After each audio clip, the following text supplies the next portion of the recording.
कठोपनिषद की चौथी वल्ली का प्रकरण चल रहा है। यमाचार्य द्वारा नचिकेता को अध्यात्म विद्या के विभिन्न प्रकरणों का उपदेश दिया जा रहा है। आज हम चौथी वल्ली के तीसरे श्लोक को देखेंगे।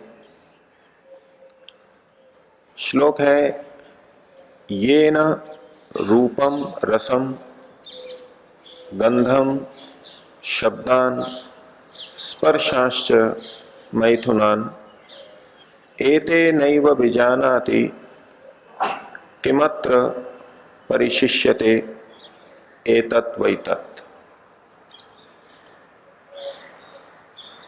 नचिकेता ने यमाचार्य के समक्ष अपने तीसरे वर के रूप में आत्मा को जानने की इच्छा व्यक्त की थी। प्रश्न इस रूप में था कि मरने के बाद आत्मा रहती है अथवा नहीं रहती। कुछ लोग मानते हैं कि आत्मा रहती है और कुछ लोग मानते हैं कि आत्मा नहीं रहती। इस विषय में मुझे बोध कराइए।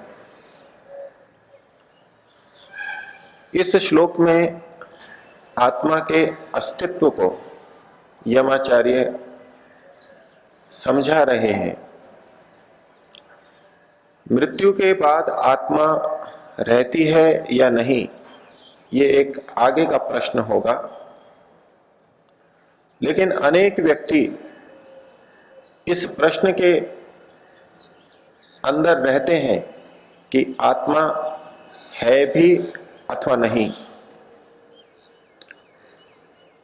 इतने समस्त प्राणियों को देखते हुए, उनकी विविध क्रियाओं को देखते हुए भी मन में ये प्रश्न उठ खड़ा होता है कि जिस शरीर को, जिन इंद्रियों को हम देख रहे हैं, उससे अतिरिक्त किसी चेतन तत्व की इस शरीर में विद्यमानता है अथवा नहीं, जो कि इस शरीर को चला रहा है। इस विषय में अध्यात्म शास्त्र तो एक मत से ये निर्णय देते हैं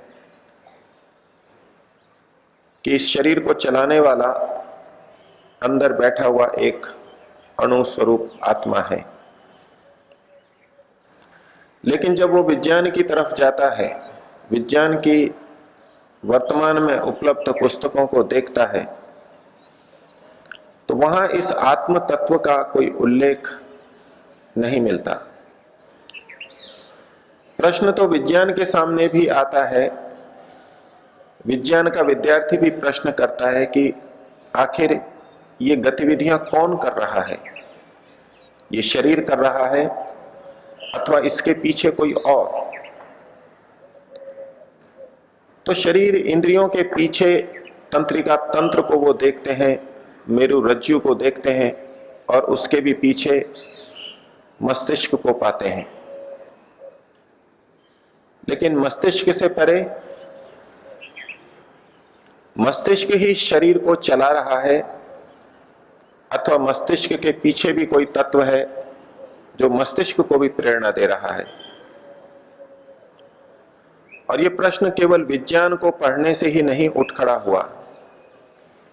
दर्शनों को जब हम देखें, वहां भी उन्होंने इस तरह के प्रश्न उठा के उनका समाधान किया है।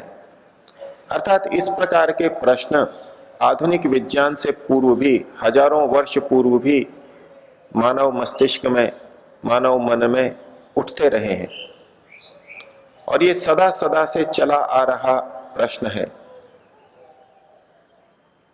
ये प्रश्न है अपने आप को जानने से संबंधित। आखिर मैं हूं कौन? आखिर ये जो अस्तित्व दिखाई दे रहा है, ये क्या है? क्या मैं ये शरीर ही हूं अथवा इससे कुछ भिन्न भी हूं? क्योंकि शरीर को मैं मानने और आत्मा को मैं मानने में सारी दृष्टि बदल जाती है। जीवन का दृष्टिकोण, जीवन जीने का तरीका, इस जीवन को किस रूप में हम देख रहे हैं, वो सारा का सारा बदल जाता है, दर्शन ही बदल जाता है। ये इतना महत्वपूर्ण तत्व है। यदि इस शरीर को ही मैं माना जाए तो मेरी उत्पत्ति, मेरा प्रारंभ जन्म के साथ या जन्म से पहले माता के गर्भ से स्वीकार करना होगा। ये शरीर ही अगर मैं हूं तो मृत्यु के बाद में जब इस शरीर को भी नष्ट कर दिया जाएगा, जला दिया जाएगा या अन्य किसी तरह से इसका निपटारा कर दिया जाएगा, तो हमको यह मानना होगा कि मैं अब नहीं रहा। अर्थात मेरा अस्तित्व इस जन्म के साथ है और इस मृत्यु के साथ समाप्त है। अब इसी आधार पर वो व्यक्ति सोचेगा, इतना ही अपना जीवन सोचेगा, इसी के अनुसार कर्म करेगा। जितना चाहो उतना भोग लो, क्योंकि इस शरीर के बाद में तो कोई अस्तित्व नहीं है। मेहनत का मिले या न मिले, दूसरे का लेकर के खा लो, क्योंकि शरीर तो छूट जाएगा और मैं समाप्त हो जाऊंगा। तो उस बकाया राशि को, उस उधार को लेने कौन आएगा, किसको पकड़ेगा? जीवन का दृष्टिकोण ही बदल जाएगा। और दूसरा, यदि व्यक्ति मानता है कि इस शरीर से भिन्न कोई तत्व है, कोई नित्य तत्व है, चेतन तत्व है, जिसकी यात्रा पीछे से चली आ रही है और आगे तक चलती रहेगी। ये शरीर तो वस्त्र के समान है। जिस प्रकार मलिन वस्त्र को उतार के नया वस्त्र धारण करने से उस व्यक्ति के उत्तरदायित्व समाप्त नहीं हो जाते, उसका उधार लिया हुआ, उसका उधार दिया हुआ समाप्त नहीं हो जाता। वस्त्र बदलने से व्यक्ति नहीं बदल जाता, सब कुछ वही रहता है। इसी प्रकार इस शरीर के बदलने से भी वो तत्व वैसा का वैसा विद्यमान है। ऐसा जिसके मन में होगा वो पिछले कर्मों के अनुसार वर्तमान जीवन को भी देखेगा और वर्तमान जीवन के कर्मों के अनुसार अपने भावी जीवन को देखेगा और आत्मा की नित्यता को स्वीकार करते हुए वर्तमान के कर्मों को करेगा। ये रात दिन का अंतर दृष्टिकोण में और फिर जीवन के व्यवहार में इस बिंदु के कारण आ जाता है, आ सकता है। इसलिए यमाचार्य पहले ये सिद्ध कर रहे हैं कि आत्म तत्व है अथवा नहीं। प्रत्येक व्यक्ति की अनुभूति के अनुरूप बात को कहा, जिसको हर व्यक्ति अनुभव करता है और अनुभव कर सकता है। उन्होंने कहा, ये न, जिसके द्वारा रूपम, रूप को, आंखों के द्वारा जो भी दिखाई देता है उसे रूप बोलते हैं। तो जिसके द्वारा रूप को, आगे कहा रसम, जिसके द्वारा रस को, अर्थात जिह्वा के द्वारा जिस बोध को हम प्राप्त करते हैं वो रस कहलाता है। जिह्वा जिसे ग्रहण करती है उसे रस बोलते हैं। गंधम, गंध को, शब्दान, श्रोत्रेंद्रिय जिस विषय को ग्रहण करती है उनको, शब्दों को, स्पर्शांश्च, और त्वचा, स्पर्शेंद्रिय जिस विषय को ग्रहण करती है उस स्पर्श को। 5 ज्ञानेंद्रियां हैं, उन 5 ज्ञानेंद्रियों के विषयों को यहां गिनाया गया, इन सब को। और आगे कहा मैथुनान, इन 5 विषयों का विशेषण ये शब्द बनेगा। मैत्री धातु से ये मिथुन शब्द बनता है और मिथुन से मैथुन शब्द बनता है। मैत्री का एक अर्थ है संगमे, मैत्री संगमे, संगम होना। जैसे कि इलाहाबाद में त्रिवेणी का संगम स्वीकार किया जाता है, 3 नदियां आकर के मिलती हैं। अर्थात 2 या 2 से अधिक वस्तुओं का पास पास आना, उनका संगम होना, ये मैत्री धातु का अर्थ है। और उससे औणादिक प्रक्रिया से शब्द बनता है मिथुनम, जो कि विविध राशियों के अंदर हम एक मिथुन राशि भी पढ़ते हैं, लोक में प्रचलित है। तो मिथुनम का मतलब हुआ दो या दो से अधिक वस्तुओं का संयोग, संपर्क, पास पास में आना। और उस मिथुन के द्वारा निर्मित जो चीज है, मिथुन के द्वारा उत्पन्न जो चीज है, उसको मैथुनम कहा गया। हम अपनी ज्ञानेंद्रियों से जो कुछ भी जानते हैं, यहां जो 5 चीजें कही गई, वो विषय और इंद्रियों के संयोग से जानते हैं। जब तक इंद्रिय के साथ विषय का संयोग न हो, वस्तु का संयोग न हो, तो हमको ज्ञान नहीं होगा। तो ये मैथुनम शब्द शुरू के 5 रूपम, रसम, गंधम, शब्दान, स्पर्शांश, उन सबके साथ जुड़ेगा। और इसके साथ साथ एक दृष्टि देना चाह रहे हैं ऋषि।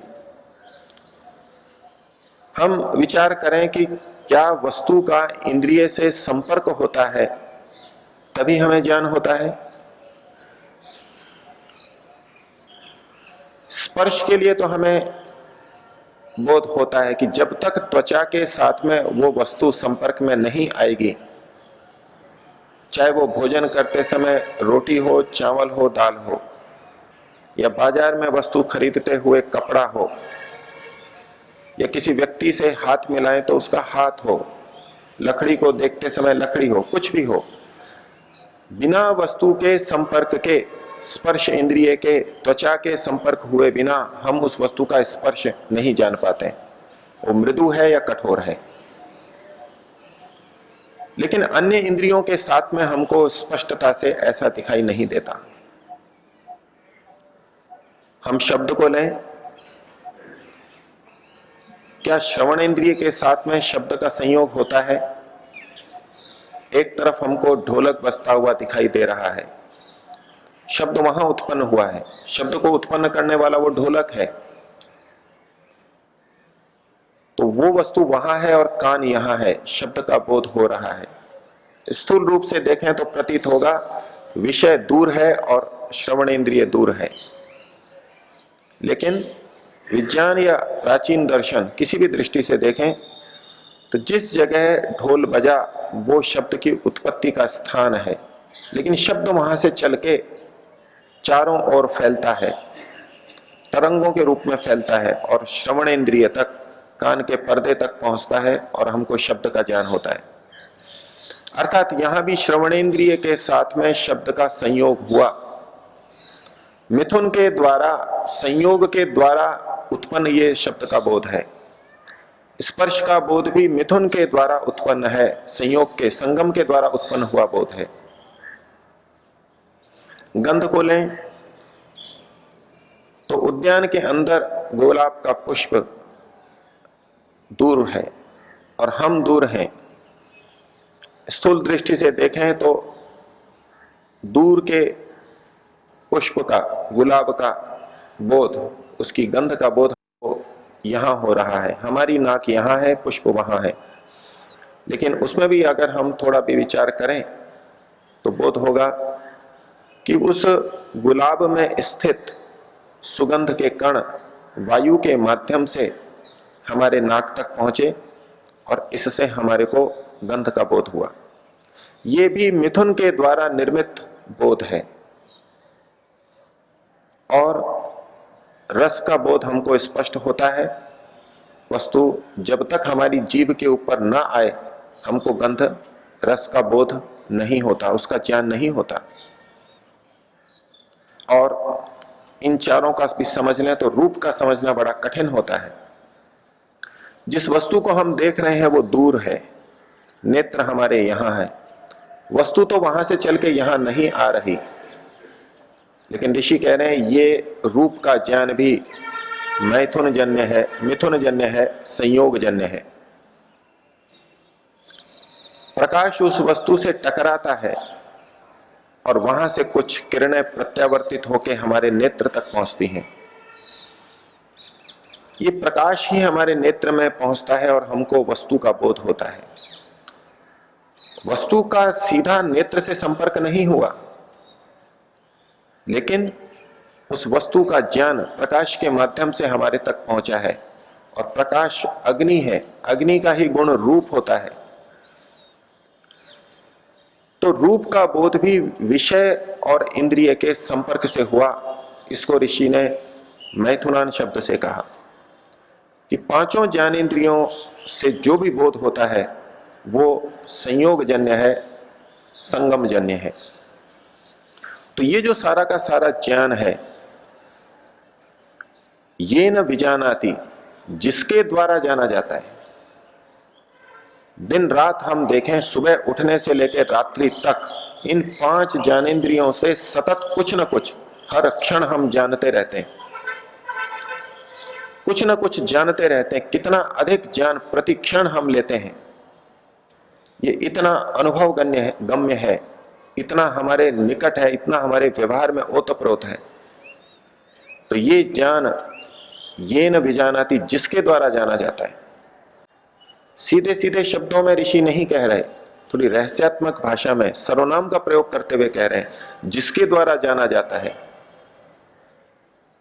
एतत् वही तत्, यही वह है, यही वह आत्मा है।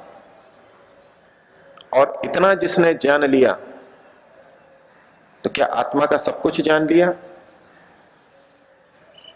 यमाचार्य का कहना है कि आत्मा के अस्तित्व के लिए तो इतना पर्याप्त है, इसके अतिरिक्त आपको और कहीं जानने की, कहीं और जाने की, किसी शास्त्र को पढ़ने की आवश्यकता नहीं है। वो कहते हैं किमत्र परिशिष्यते, आत्मा के अस्तित्व के लिए और क्या बच गया? सतत हम ज्ञान कर रहे हैं, ये जिसके द्वारा होता है उसको आत्मा कहते हैं। हम यदि परिकल्पना करें पंखा कैसे चलता है, कोई कहे अलग अलग स्थिति में कह सकता है, कोई कहेगा बिजली से चलता है। प्रश्न है पंखा कैसे चलता है? वो कहते हैं बिजली से चल सकता है, बिजली से चलता है।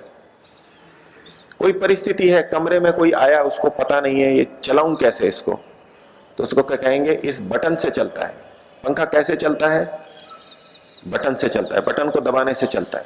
ये भी एक परिस्थिति में उत्तर है। दूसरे को और सब कुछ पता है, ये पंखा चलता कैसे है? बाहर से तो पंखुड़ियां दिखाई दे रही हैं, तो कहेगा ये पंखा अंदर की मोटर से चलता है। पंखा कैसे चलता है, इसका एक उत्तर यह भी हो सकता है मोटर से चलता है। फिर उसके मन में प्रश्न है कि भाई डंडा तो स्थिर रहता है, पंखा चलता कैसे है, घूमता कैसे है? अगर ये घूम रहा है तो ऊपर का डंडा भी घूमना चाहिए। तो पंखा चलता कैसे है? उनका बेरिंग से चलता है। अलग अलग उत्तर हो सकते हैं। यहां भी जिसके द्वारा हम जानते हैं उसे आत्मा कहते हैं। तो जानते तो हम विषयों के द्वारा भी हैं, विषय नहीं हो तो हम नहीं जान सकते। जानते तो हम इंद्रियों के द्वारा भी हैं, बिना इंद्रियों के हम नहीं जान सकते। जानते तो हम मन के माध्यम से हैं, यदि मन ना हो तो भी हम नहीं जान सकते। और जानते तो हम आत्मा के द्वारा भी हैं, आत्मा नहीं हो तो भी हम नहीं जान सकते। तो जिससे हम जानते हैं, इसके लिए कई उत्तर हो सकते हैं। तो बाकी सब उत्तरों को हटाने के लिए इन्होंने मैथुनान शब्द प्रयोग किया कि ये जो संयोगजन्य चीजें हैं, इनके होते हुए जिससे हम जानते हैं। विषय का इंद्रिय के साथ संयोग है, संगम है। इंद्रिय का मन के साथ संयोग है और मन का बुद्धि के साथ संयोग है। ये सारे संयोग रहते हुए जिससे हम जानते हैं वो तत्व आत्मा है।